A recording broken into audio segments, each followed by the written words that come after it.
살아가면서 안타까운 일들이 많이 있지요. 그 가운데서도 가장 안타까운 것 가운데 하나가 있다고 한다면 보통은 병이 들고 나서야, 그리고 그 병이 중증이 되고 나서야 의사를 찾는 경우들이 적지 않지요. 그런 이유로 충격은 클 수밖에 없고 또 당황스러울 수밖에 없기도 합니다. 왜 이제 오셨습니까? 이런 말을 들을 수도 있고,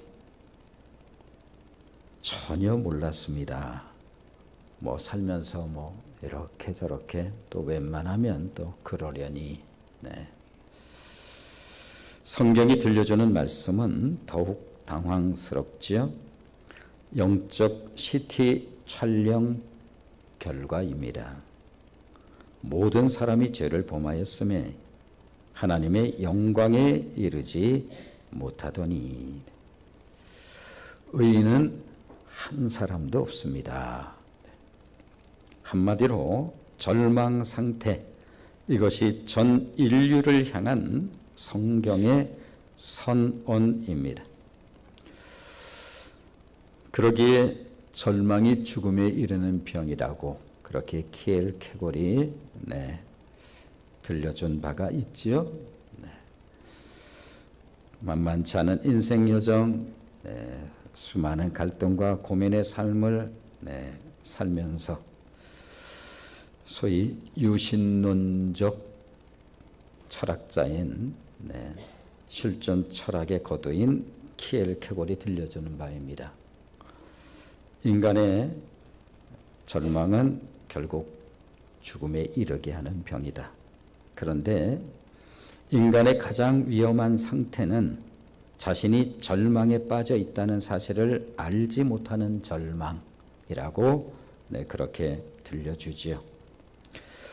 그런데 그보다 더 절망스러운 것은 인간 스스로는 결코 이 절망으로부터 벗어날 수 없다라고 하는 것입니다. 이것이 인간이 가지고 있는 근본적인 문제라고 할 수 있죠. 그렇다면 어떻게 해야 이 절망으로부터 벗어날 수 있는 것일까? 이에 대해서 키엘케골은 신에 대한 믿음을 통해서만 가능하다라고 그렇게 들려줍니다. 이 말의 의미는 우리 흔히 절망의 반대말은 교과서적으로 우리가 표현을 해보면 희망이겠습니다만, 실제적으로 절망의 반대말은 희망이 아니라 신앙이라는 의미로 우리에게 들려주고 있는 것입니다. 그렇습니다. 절망이라고 하는 것은 매우 고통스러운 것은 사실이지만 많은 경우에 있어서 절망의 자리는 우리로 하여금 인생의 참된 가치를 깨닫게 하는 그러한 인생에 있어서 매우 중요한 전환점, 그렇게 표현해 볼 수 있겠죠. 그런 시간을 통해서 인생의 참된 가치, 즉 없어지는 것과 없어지지 않는 것, 종종 말씀드리는 것처럼 나의 젊음도 나의 어제의 모습도 그저 지난 모습으로 이제는 다 없어져 가는 것이고 사라져 가는 것이죠. 흔히 청춘이라는 표현으로 그렇게 표현하곤 했습니다만, 오늘 이 모습도 이 모습으로 있는 것이 아니라 오늘의 이 모습도 이제는 지나가는 것으로 사라져가 버리고 맙니다.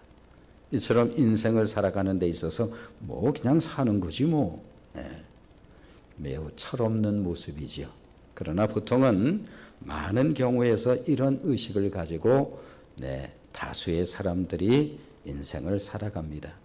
그러나 우리 인생 여정 속에서 정말 절박한 삶의 어려운 순간을 통해서 우리에게 그 시간이 가져다 주는 어려움의 유익이라고 그럴까? 키엘케골이 말하고 싶은 거죠. 네. 그 시간을 통해서 소위 영적인 게 또 뭐야 속으로 툭하면 이런 반발심도 없지 않아 있지요. 모든 사람들이 그렇게 신앙을 시작을 해요. 그러나 그런 시간을 통해서 소위 오픈아이, 영적 지각이 열리죠.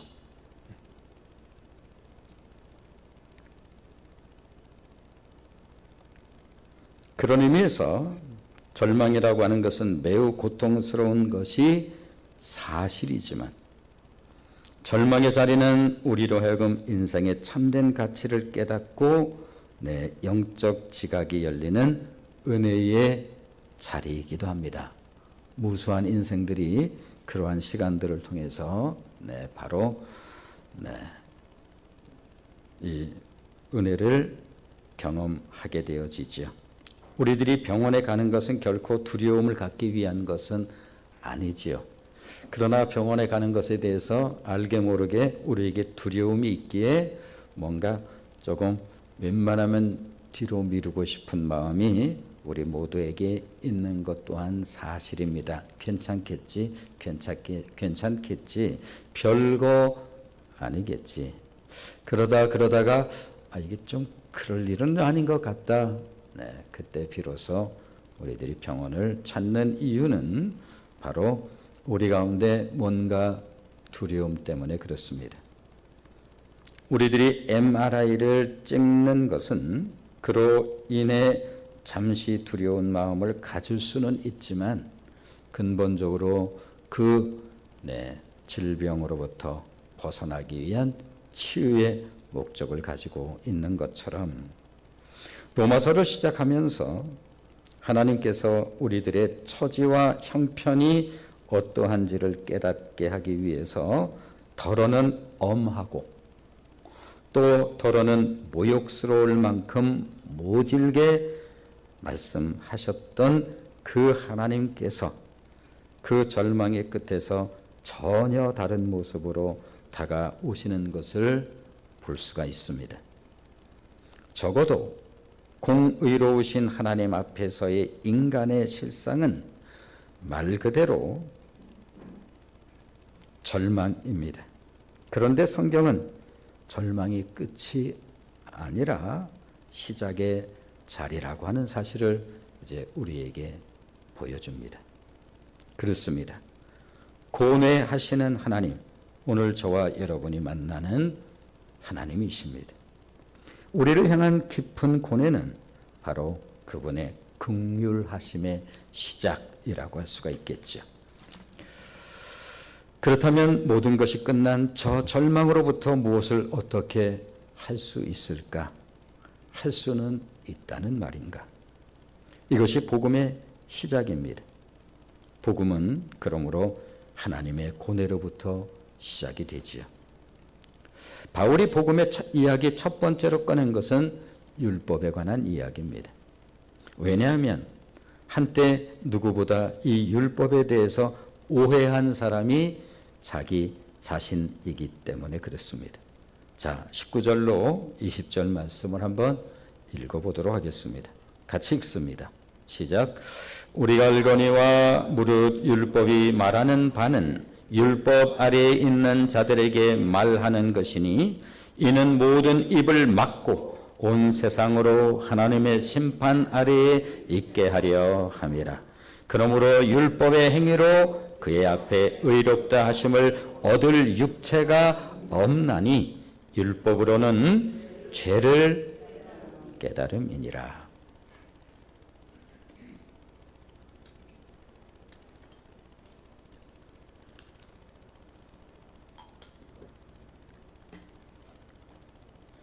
바울은 한때 자신도 율법을 통해 의에 이르고자 했던 그런 때가 있었습니다.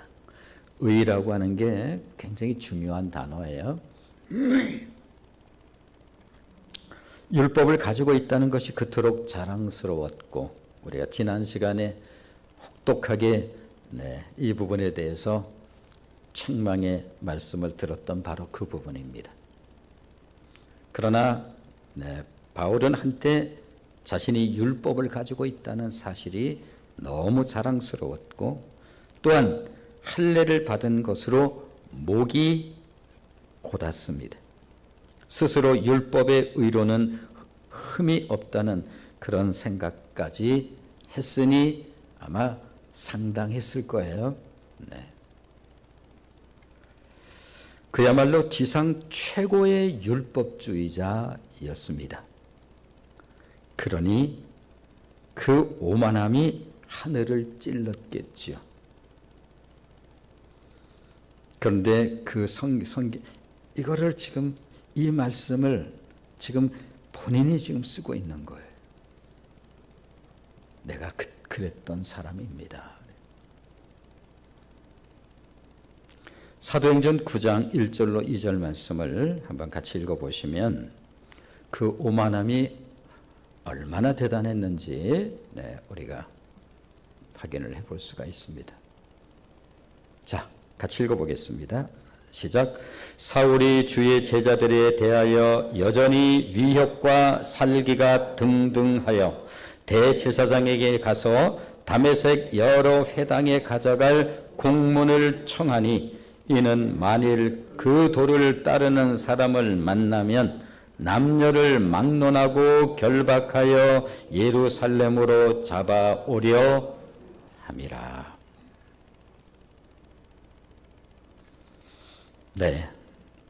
정말 한때 자신이 얼마나 오만했었는지 제가 지상 최고의 율법주의자였다라고 표현하는 이 표현은 사실은 과장된 표현은 아닙니다. 얼마나 그 부분에 대해서 자만심과 오만이 대단했으면 율법의 의로는 나는 흠이 없었던 사람입니다. 그만큼이나 예수 믿는 사람들에 대해서 극도의 적대감을 가지고 있었기에 오늘 사도행전 9장 1절 말씀 보면 사울이 주의 제자들에 대하여 여전히 위협과 살기가 등등하여 완전히 팔 걷어붙였습니다. 예수쟁이들, 인간 같지도 않은 것들이 그런 속마음이 있었지 않겠습니까? 다마스쿠스, 다메섹 여러 회당에 가져서 아예 이들을 법적으로 내가 그냥 두지 않겠어. 그래서 소위 말해서 체포영장 완전히 여기 보면 가져갈 공문을 청하니 이는 만일 그 도를 따르는 예수 믿는 사람을 만나면 소위 속된 표현을 제가 의도적으로 쓰는 거예요. 그 작자들이 남자든 여자든 간에 내가 그냥 두진 않지. 예루살렘으로 잡아가려고. 적어도 그가 다메섹 도상에서 부활하신 예수님을 만나기 전까지 그가 가지고 있었던 의관은 그런 의미에서 소위 자기의관이었습니다. 그래서 스스로는 율법의 의로는 흠이 없는 자라는 대단한 자부심을 가지고 있었던 사람이고 그만큼 대단한 오만함을 가지고 있었던 사람이 나입니다. 그가 지금 로마서를 쓰는 거예요.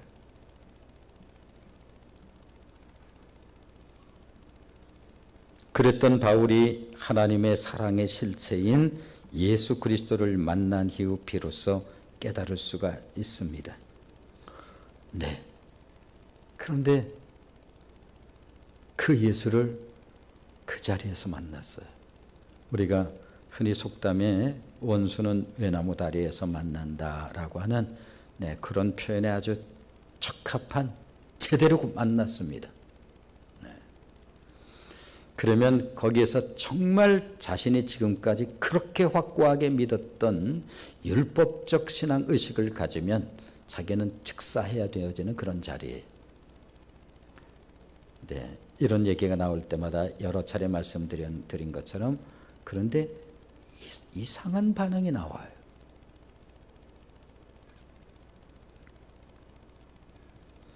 그러면서 율법에 대해서 들려주는 거죠. 지금 율법은 그런 게 아니었습니다.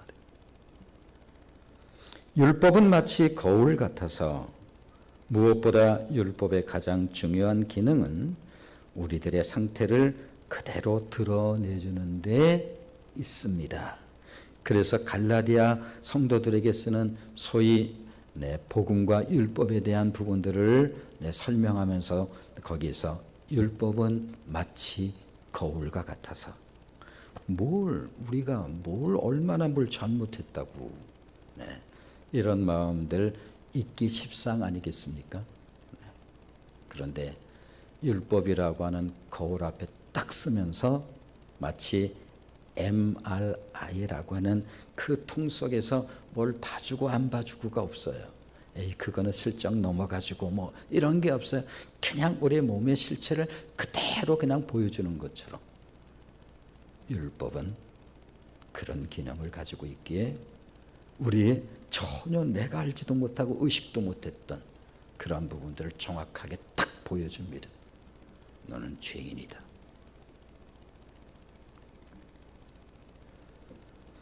율법의 행위로는 의롭다 하심을 얻을 육체가 없다는 거예요. 노력하면 할수록 안 되고 애를 쓰면 쓸수록 안 된다는 사실을 이제 뒤에 가서 로마서 7장에서 만나게 되죠. 내가 정말 이것을 하고 싶어. 거짓이 아닌. 소위 정말 선한 것을 하고 싶은데 이것을 내가 안 해. 그리고 이것은 정말 내가 안 하고 싶은 거야. 그런데 그것을 내가 반복적으로 해. 이게 뭐지? 우리 인생이. 우리 모두가 그렇죠.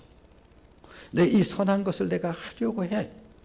그런데 왜 그것을 내가 못하고 내가 안 하고자 하는 것을 끊임없이 반복해서 하지? 오호라 나는 공고한 자로다. 이 사망의 법에서 누가 나를 건져내랴. 내 안에 하나님의 법 외에 또 다른 법인 죄의 법이 나를 끊임없이 사로잡아 오는도다.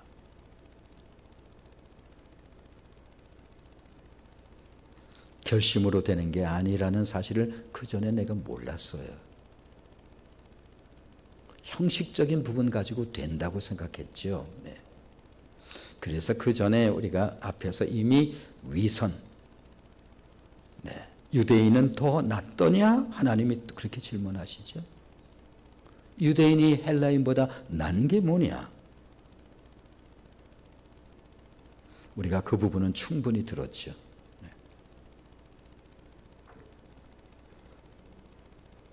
유구무원인 채 입을 막고 하나님의 심판 아래 있음을 드러내주고 있는 것입니다.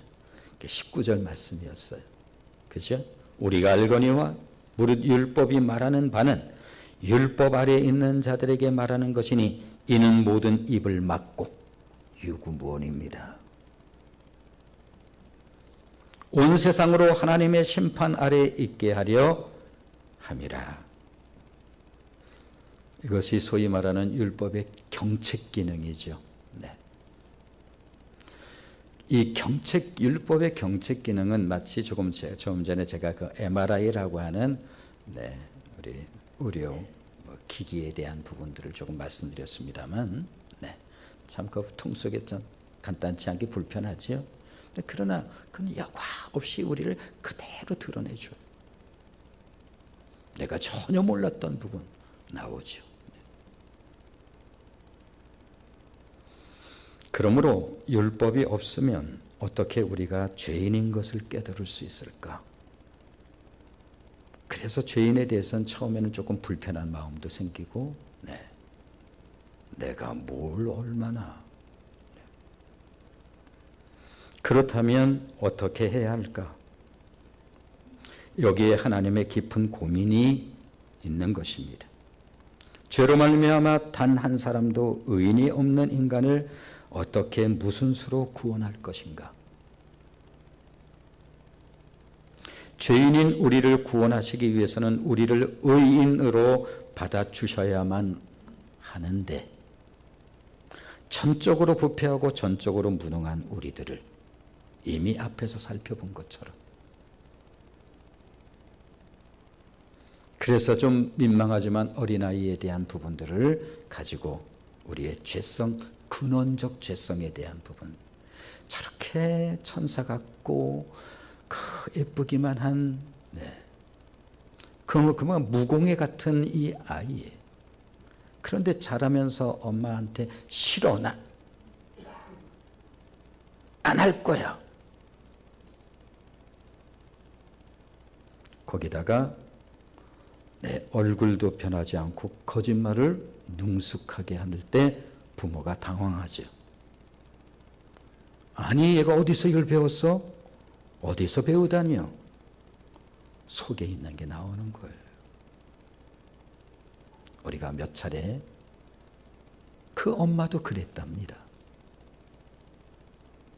모르긴 해도 지금 그렇게 살고 있을지 모르지요.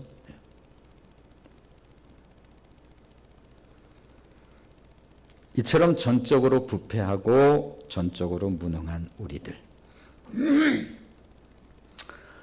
옛날에는 그냥 못 배워서 그랬다고 치고, 그 당시에 무슨 학교가 있었겠어요. 저기 동네 저쪽에 하나 저기 무슨 훈장부를 그 한자 가르치는 그런 부분들 뭘 배웠겠어요. 그러나 지금은 학교가 지천이고, 소위 최고의 학문이라고 하는 그 교육을 가르치는 소위 이 대학이 수없이 많고, 많은 사람들이 교육의 혜택을 받고 있건만, 그렇다면 그 이전에 비해서 죄는 현저히 줄어야 될 터인데, 게다가 전에는 죄를 그냥 관리도 못했잖아요. 그냥 방치했잖아요. 그러나 지금은 경찰서도 있고 그런 부분들을 소위 공적인 그런 기관이 있는데, 그렇다고 한다면 그 이전에 비해서 죄는 현저히 줄어야 마땅하지요. 그런데 그런가요?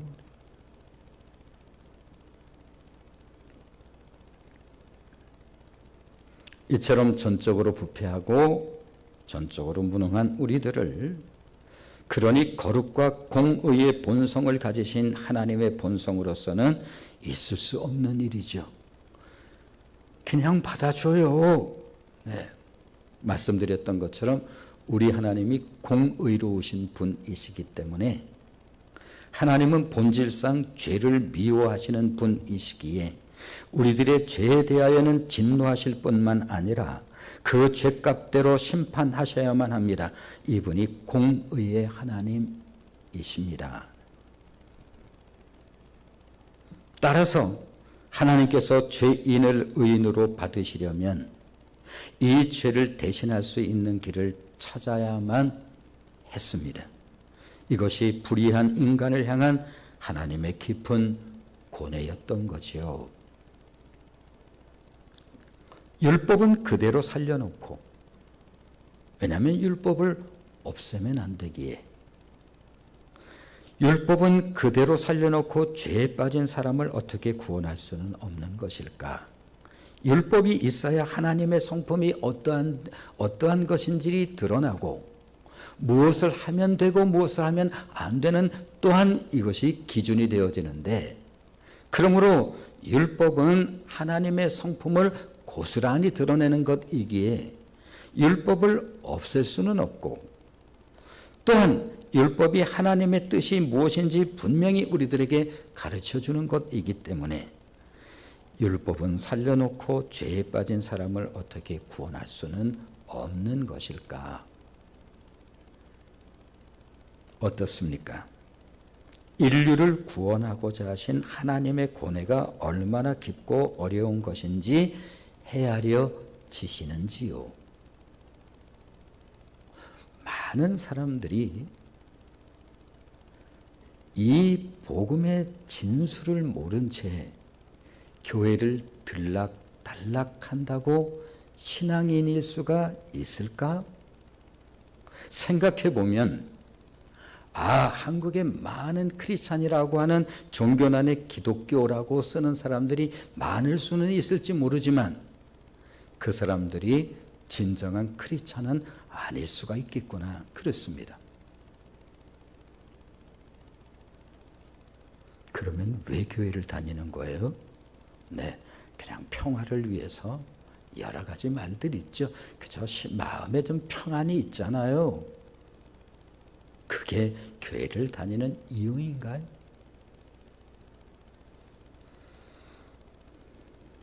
그렇지 않으면 좀 잘 됐으면 해서요. 그건 차마 입으로 막 드러내기는 좀 민망해서 그 말은 좀 다물고 있을 뿐, 속내로는 뭐 좀 잘 됐으면 좋고 이런 마음 때문이에요. 이 사람을 크리스찬이라고 할 수 있는 것일까? 그렇습니다. 말로 형용키 어려운 하나님의 고뇌. 예를 들어서 겟세마네 기도를 하셨던 예수님이 십자가를 눈앞에 두고 계셨죠. 그 오죽했으면 땀방울이 핏방울이 되어지는 그런 기도를 하셨을까? 지금 하나님의 고뇌에 대한 부분들을 조금 실감하기 위해서 이 말씀을 드린 거예요. 그렇습니다. 우리의 구원은 피상적인 어떤 것이 아닌 것입니다. 하나님은 무엇을 어떻게 하셔야 했을까? 그렇다면 25절, 26절입니다. 25절, 26절 같이 읽습니다. 시작. 이 예수를 하나님이 그의 피로써 믿음으로 말미암는 화목제물로 세우셨으니 이는 하나님께서 길이 참으시는 중에 전에 지은 죄를 간과하심으로 자기의 의로우심을 나타내려 하심이니 곧 이때에 자기의 의로우심을 나타내사 자기도 의로우시며 또한 예수 믿는 자를 의롭다 하려 하심이라. 만일 하나님이 죄인을 의인으로 받으시면 하나님의 공의로우심이 손상을 입으시게 되지요. 그냥 봐주세요. 가끔 제가 신앙생활은 정리로 하는 게 아니에요, 이런 말씀을 드릴 때가 있습니다.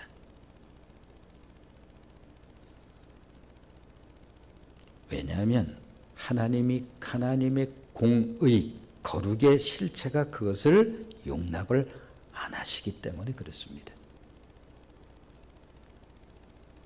그러므로 죄는 죄대로 벌하시면서 의는 의대로 보상을 해야 하는 길을 찾으셔야만 했습니다. 누가? 우리 하나님께서 불쌍하셔라.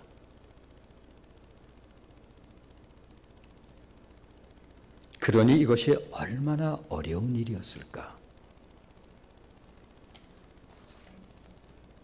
그러므로 죄인을 구원하는 이 일은 하나님께서 당신의 모든 지혜와 능력을 다하시지 않으면 안 되는 일이었습니다. 즉 하나님의 최선.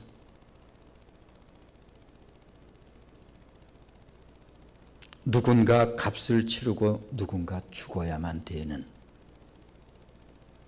그래서 창세기 맨 앞자리에서 소위 처음으로 들려주는 이 소위 복음 이야기를 우리는 흔히 원시복음 또는 원복음이라고 그래요.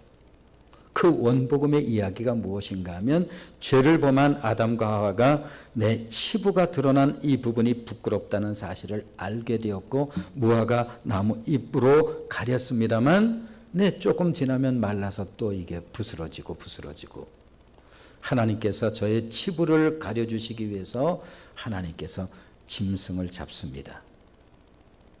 누군가 죽어야 누군가 산다는 소위 대속의 원리가 그 안에 들어있는 거예요. 그리고 이 피는 생명을 의미하는 거예요. 누군가 피를 흘려야, 그래서 그 짐승이 죽어야만 되었고 피를 흘려야만 되었습니다. 이 피는 그냥 좀 그래 그런 것이 아니라 성경에서의 피의 의미는 생명을 의미하는 거예요.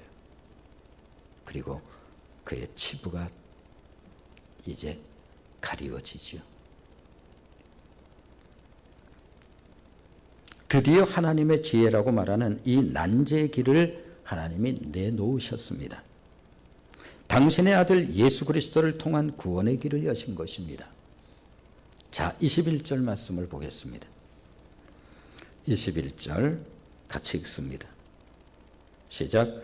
이제는 율법 외에 하나님의 한 의가 나타났으니 율법과 선지자들에게 증거를 받은 것이라. 내 의가 매우 중요하다는 말씀을 지금 드렸습니다. 이제는 하나님께서 하나님의 지혜로 하나님의 의, 즉 새 길을 열으셨다는 것입니다. 그렇다면 하나님의 깊은 고뇌를 통해 하나님께서 만드신 하나님의 의, 즉 새 길은 구체적으로 뭘까? 우리가 흔히 기독교를 생각도 없이 그냥 좀 무지한 사람들이 그렇지 않습니다. 일반적 논리를 훨씬 뛰어넘는 초월적 논리를 가지고 계신 우리 하나님께서 하시는 일이에요.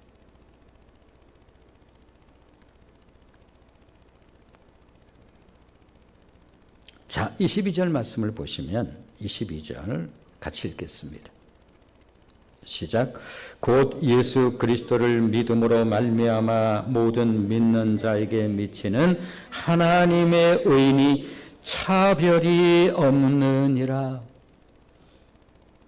누구이든지 살인자도 가능합니까? 물론이지요. 그 흉측한 인간을 그렇습니다. 언젠가 열린음악회에 그 어느 여자 뮤지컬 가수, 아마 여러분들도 보시면 아시는데 그 CCM을 아마 불렀던 것 같아요. 그때 송명희 시인을 그 자리에 초대를 했습니다. 휠체어를 타고 이제는 세월이 많이 흐르는 송명희 시인을 볼 수가 있었어요. 거기서 아마 그날의 그 장면을 보신 분들도 계실지 모르겠습니다만 제가 말씀드린 대로 그렇죠. 온몸을 비틀어야지 말 한마디가 나오는, 그러나 그 말조차도 전혀 어눌하고 선명하지 못한, 무슨 말인지는 알아들을 것 같긴 한, 공평하신 하나님이 멀쩡한 인간들은 갖지 못한 그 심령을 그녀 그렇게 온몸을 비틀어야 말 한마디 하는 그녀의 심령에는 그 아름다운 심령, 하나님의 그 놀라운 지각이 그 안에 충만하게 들어있는 거죠. 나 가진 것 없지만, 나 남이 가진 건강 없지만 공평하신 하나님이 나 남이 보지 못하는 것을 보게 하셨네.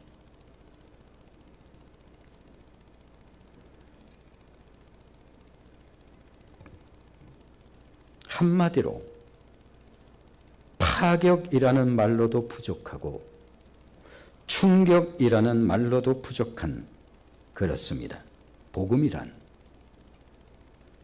인간의 입장에서는 어떤 말로도 설명할 수 없는, 이해하기 어려운, 아니 왜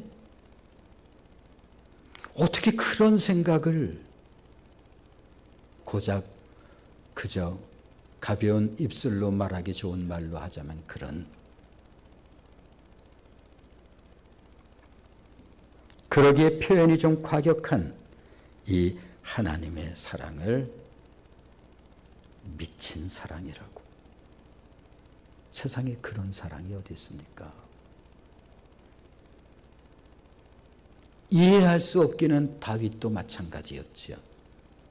그 오래전 다윗이 어느 날 광대무변한 밤하늘에 달과 별들을 바라보면서 문득 지금과 같은 하늘이 아닌 쏟아질 것 같은 하늘에 수많은 별들을 빼곡하게 들어찬, 저의 어린 시절 서울에서도 북두칠성 제가 볼 수 있었고, 북두칠성에서 쭉 저렇게 가면 저게 북극성이잖아. 저 뿌연 게 은하수고 말이야. 서울에서도 볼 수 있었습니다. 그러니 그 옛날 전혀 무공해의 그 밤하늘이라니 현란하기 짝이 없는 그 밤하늘 별들과 달을 보면서 문득 도무지 알 수 없는 사랑의 전율하며 경탄의 찬양을 할 수밖에 없었습니다. 주의 손가락으로 지으신 주의 하늘과 주가 베풀어 두신 달과 별, 내가 보오니 사람이 무엇이관대? 내가 도대체 무엇이길래 나를 사랑하실까? 고민하면 할까? 이걸 저 기가 막힌 그 도서관 고서 딱 찾으면 이런 내용이 나올까?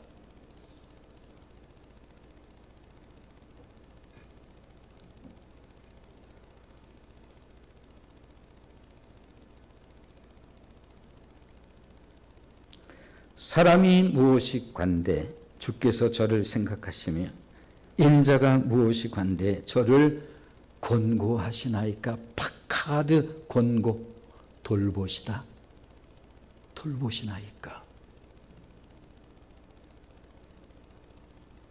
그런 의미에서 인류사의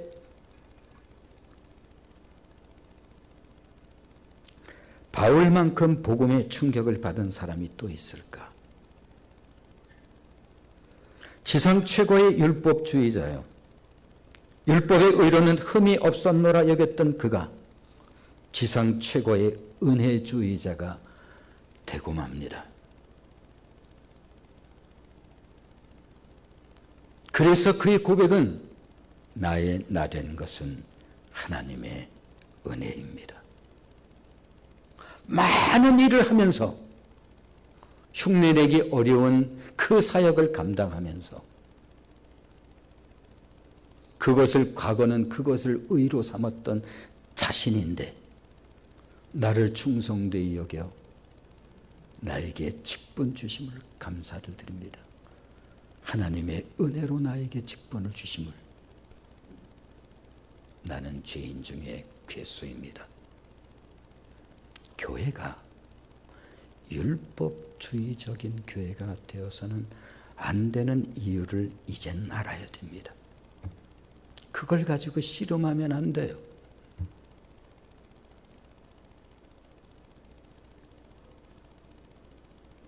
기가 막힌 곳이죠, 교회가. 이걸 누가 가르쳐 줄까? 어디 가면 이것을 배울까? 기가 막힌 학원을 찾아가면 이런 부분들을 가르쳐 줄까?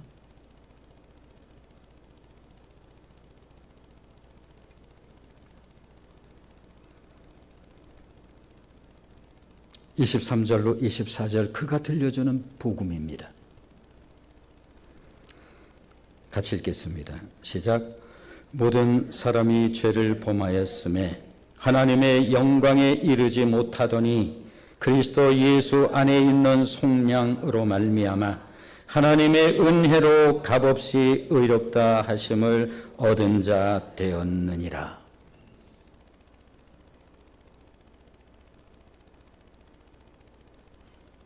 가끔 제가 표현하는 거죠. 이 만 가지 은혜를 받았으니 늘 울어도 눈물로써 갚을 길이 없어. 이 몸 유익한지 모르겠습니다만 몸밖에 가진 것 없어서 이 몸을 드립니다. 여기 자랑이 나타나면 안 되는 이유예요.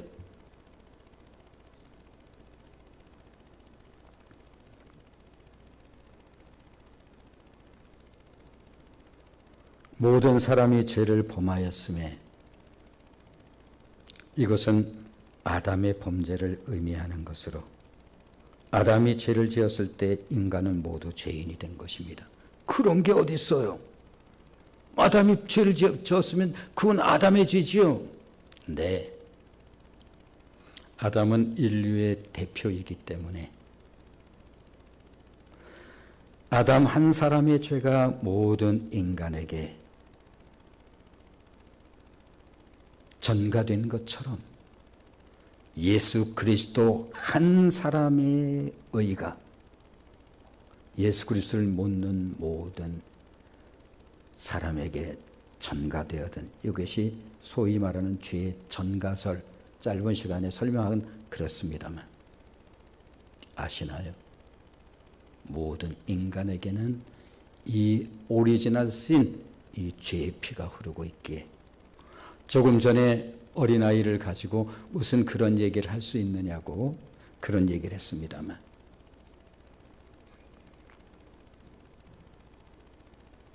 어린아이에서 우리 모두가 어린 시절 똑같이 다 그랬습니다.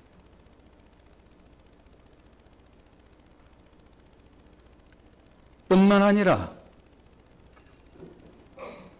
그 후에 뒤따르는 모든 죄까지를 포함하는 것입니다.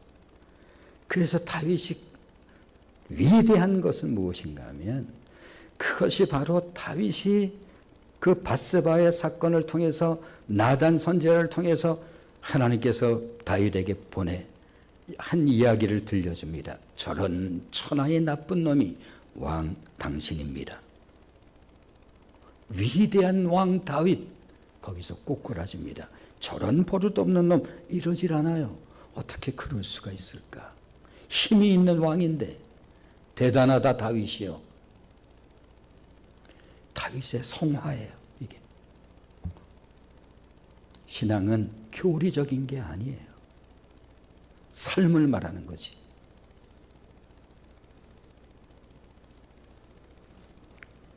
시편 51편이죠. 우슬초로 저를 정하게 하옵소서. 하나님 아시지 않습니까? 제가 모태 가운데 잉태되었고 죄악 가운데 어머니 뱃속에서 잉태되었고 죄악 가운데 출생했습니다. 저는 본디 죄인입니다. 어쩌겠습니까 하나님? 긍휼을 베풀어 주세요. 우슬초로 저를 정하게 하옵시고 정직한 영으로 저를 새롭게 하옵소서. 성신이여 나를 떠나지 마옵소서. 성신이 떠나시면 성령 떠나시면 저는 짐승입니다. 아시잖아요.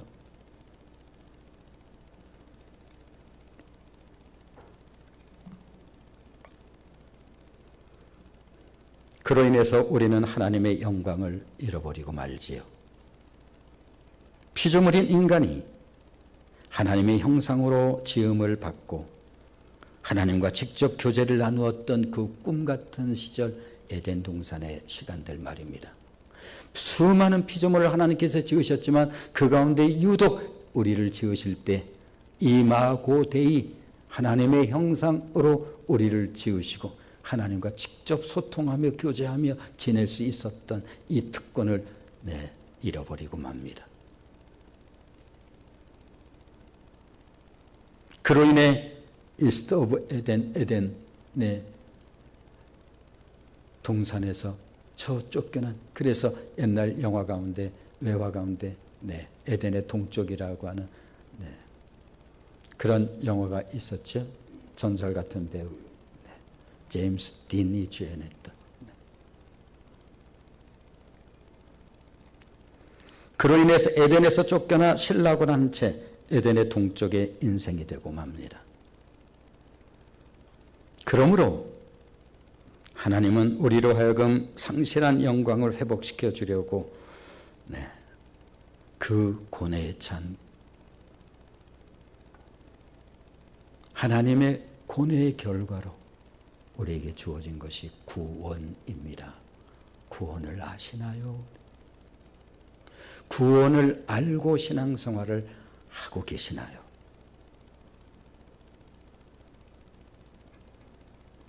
그러므로 구원이 관계에 대한 것이라면 하나님과의 단절의 관계가 하나님을 아버지라고 부르는 이 기가 막힌 이 부분들이 어떻게 우리에게 주어진 것일까?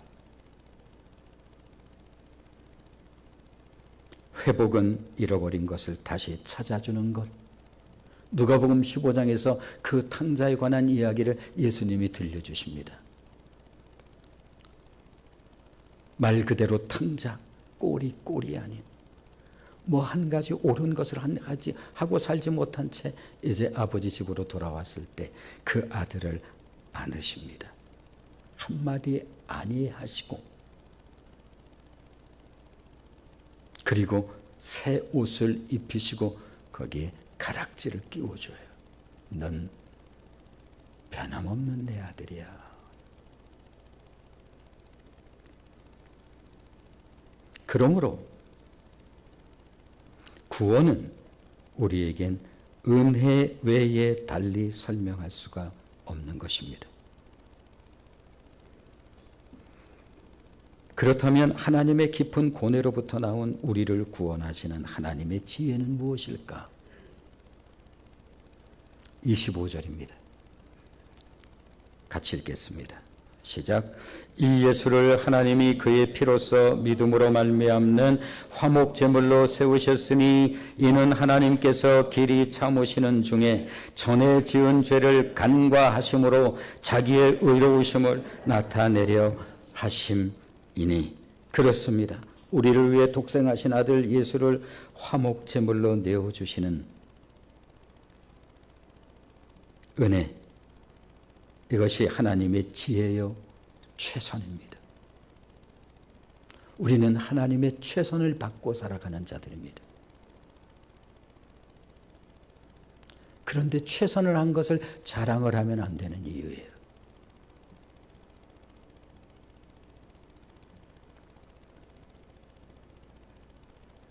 하나님은 그리스도 예수의 피를 제물로 삼으시고 누구든지 예수를 믿으면 하나님과 화목할 수 있게 하셨습니다. 그의 피는 십자가에 못 박혀 죽으신 예수 그리스도의 생명을 의미하지요. 그러기에 어느 선교사님이 그렇게 표현했던 거예요. 미친 사랑이라고.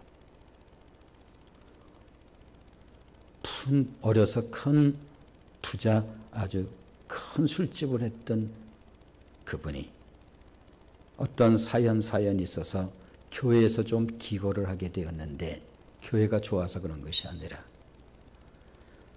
제가 띄엄띄엄 들었던 내용이라. 그래서 어쩔 수 없이 예배에 참석을 하고 보니 똑같은 얘기를 계속 들려주던데 보니까 이 복음에 관한 얘기죠. 가만히 들어보니 그분의 표현 그대로 표현하면 이런 거예요. 세상에 어떤 문학책에도 그런 사랑 얘기를 들을 수가 없었고 세상 어디에서도 그런 사랑을 나는 알지도 못하고 듣지도 못한 그런 사랑 이야기더라. 한마디로 말하면 그건 미친 사랑이더라.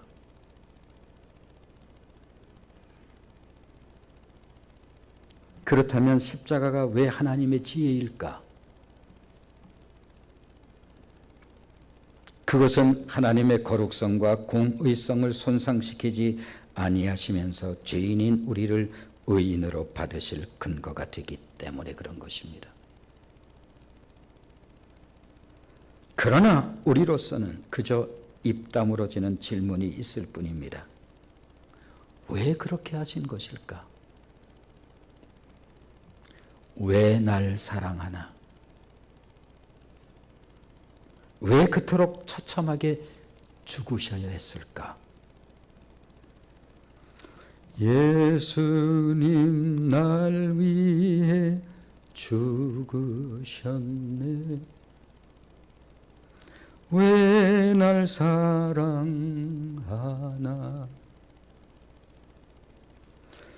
겸손히 십자가 지시었네. 왜 날 사랑하나.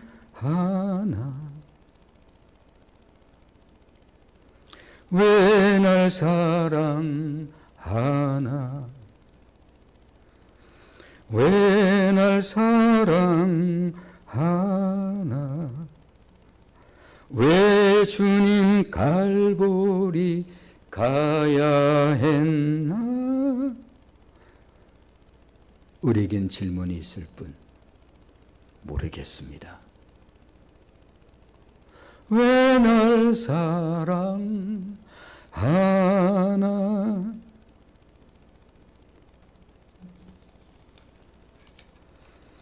왜 십자가이어야 하는 걸까? 24절 말씀을 보면 그리스도 예수 안에 있는 속량으로 말미암아 하나님의 은혜로 값없이 의롭다 하심을 얻은 자 되었느니라. 바로 속량. 예수님께서 십자가에서 마지막 말씀 한마디를 하십니다. 네, 테텔레스타이, 다 이루었다. 시장 용어, 상업 용어로 값을 지불했다. 속량.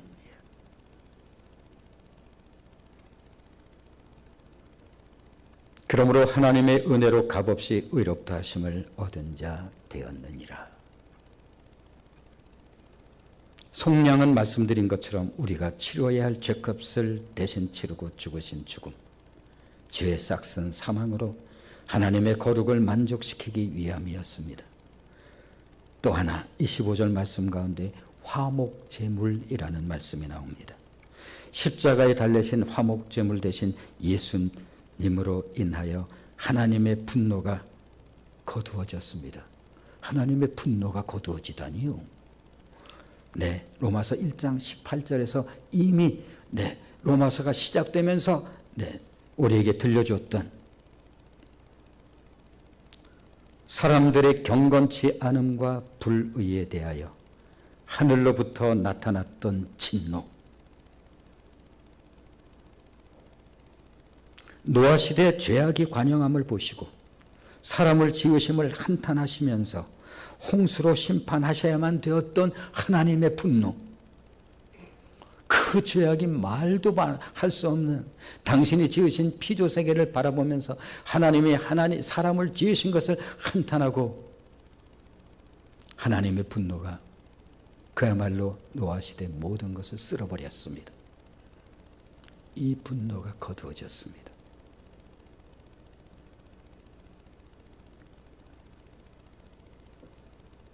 왜 십자가이어야 할까? 세 번째, 26절 말씀 가운데 들어있죠. 예수 믿는 자를 의롭다 하려 하심이라. 예수 믿는 자를 의롭다 하게 하기 위해서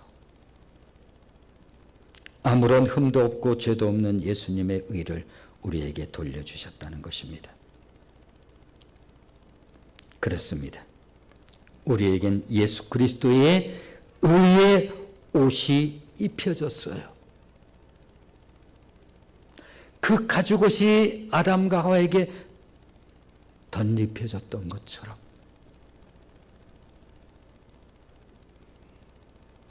내 주님 입으신 귀한 옷 나 만져 봤도다. 내 발이 죄악에 빠질 때 나를 붙드네. 시온성보다도 찬란한 저 천성 떠나서 영광의 보좌를 버리고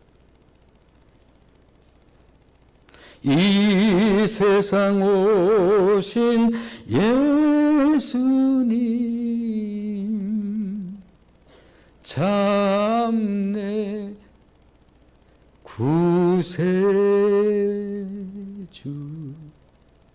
기독교를 하시나요?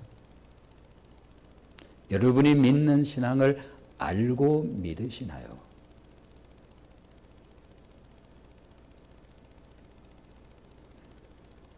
이것을 신앙적인 용어로 칭의라고 그래요.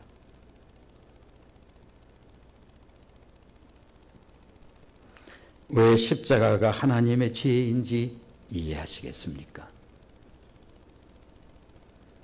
로마서 11장 33절 말씀 읽으면서 마치려고 하는데요. 네.